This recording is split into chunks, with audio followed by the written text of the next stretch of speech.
Hello everyone, and welcome to Godox Film Lighting 101.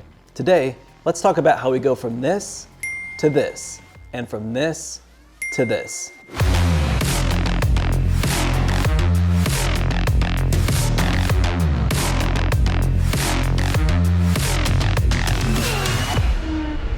Filming outside on a bright sunny day can be pretty challenging. That afternoon sun is high in the sky, casting hard light and harsh shadows. A lot of times, your subject is either underexposed or overexposed, depending on the direction you're shooting. Let's take a look at two different lighting setups and how we're able to use the sunlight as our tool. First off, choose your angle. Using the sun to backlight your subject is always a good starting point.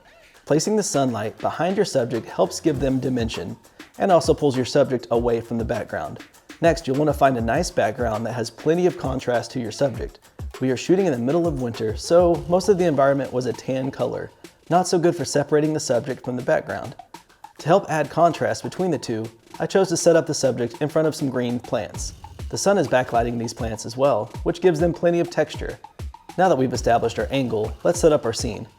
When shooting in sunlight, you want to try to wrap the sunlight around the same side of your subject. This allows the light to look motivated and realistic. I set up a collapsible diffuser and clamped it to two C-stands. I then brought in a Godox VL300.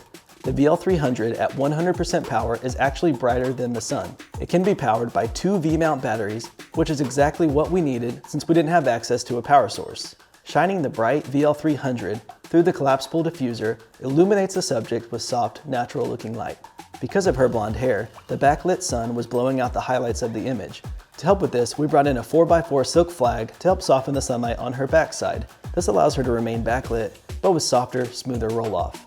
From here, I added a flag to her opposite side to help reduce the amount of light bouncing off of the ground. This helps shape the light on the right side of her face. This is called negative fill.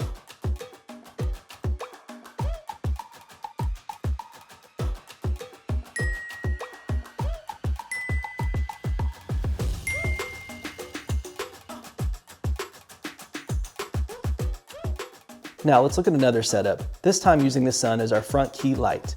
Once again, pick a background with good contrast in relation to your subject. Here, I chose the blue from the water and the sky. Shooting with hard direct sun as your key light will completely blow out your subject and will not give you a very flattering result. Plus, the bright light can be pretty tough on the talent. To help with this, we placed a 4x4 silk flag to diffuse the hard light. This greatly reduces the brightness of the sun and softens the overall light falling onto her face. From here, I added a VL300 as the back light.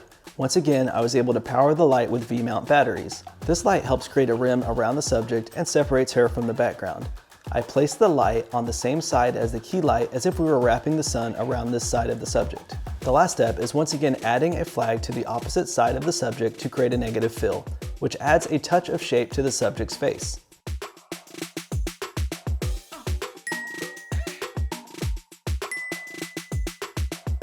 Hopefully some of these tips will help with the next time you shoot out in direct sunlight.